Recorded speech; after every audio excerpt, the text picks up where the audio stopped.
Dr. Desi, and this is your A+ Care tip of the day. So today we're going to focus on stretches for your calf muscles. So often when people are just starting an exercise program, maybe starting to run for the first time or doing long walks, the calves are generally the first place that get really, really sore. So we want to take you through some exercises, some stretches that will help to loosen those muscles up and get you feeling your best. So we're going to be focusing on two different calf muscles, just so you get an idea of what we're doing here. There's one calf muscle called the gastrocnemius, and that muscle actually starts right above the knee, and it's going to go all the way down to insert right here at the heel. So it's a nice long muscle.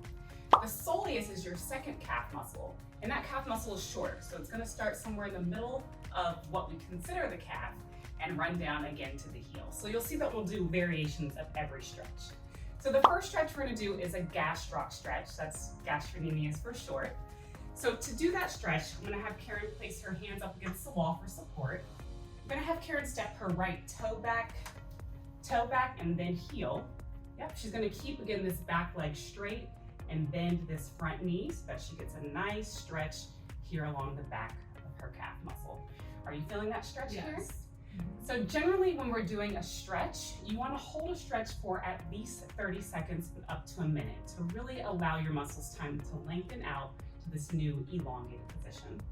Again, we're stretching the gastroc here specifically, so we want to make sure that Karen is keeping her knee completely extended here. And she may feel that stretch a little higher up in the calf muscle. Is that where you're feeling that? Yes, Okay, exactly. perfect.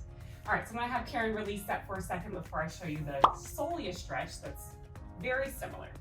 So the same thing, she's going to put her arms up against the wall for support, step toe back, then heel, good. Bend that front knee, and then she's also, for this stretch, going to slightly bend the back knee. So this is going to move your stretch from high up in the calf to way down low, very close to the ankle here.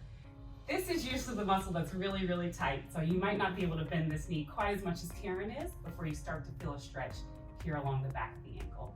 Again, I'm going to have Karen hold the stretch for at least 30 seconds, but up to a minute to really allow that soleus muscle to lengthen out to this new position. All right, perfect. So you can stop there, but some people just love the sensation of stretching, so we'll show you a couple of other variations to stretch that same muscle. We're still using the wall for support. So this time I'm going to have Karen bring her heel super close to the wall, bring that toe up against the wall. Yep.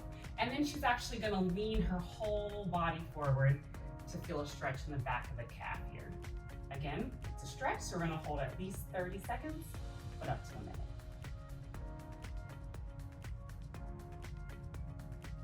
Are you feeling that stretch? Yes. Okay, perfect. And then similarly, if we want to change this from a gastroc stretch and then get that lower muscle, our soleus muscle, all Karen is going to do in this stretch, again, she's supporting herself against the wall, she's leaning her whole body forward, and she's going to put a slight bend in the knee. And again, that's going to move the stretch a little bit further down the back of the leg. So she's getting a nice deep stretch now of her soleus muscle. Feels good. Good. All right, and she can come out of that. So we recommend that you do these stretches anytime your calves feel sore, or even every day. You might hear people hear that they have an Achilles injury. That Achilles Achilles tendon is actually the tendon that's connecting your calf muscle to the sole of your foot. So this is a great stretch to do every single day if you want to prevent that type of injury. And that is your A+ Care tip of the day.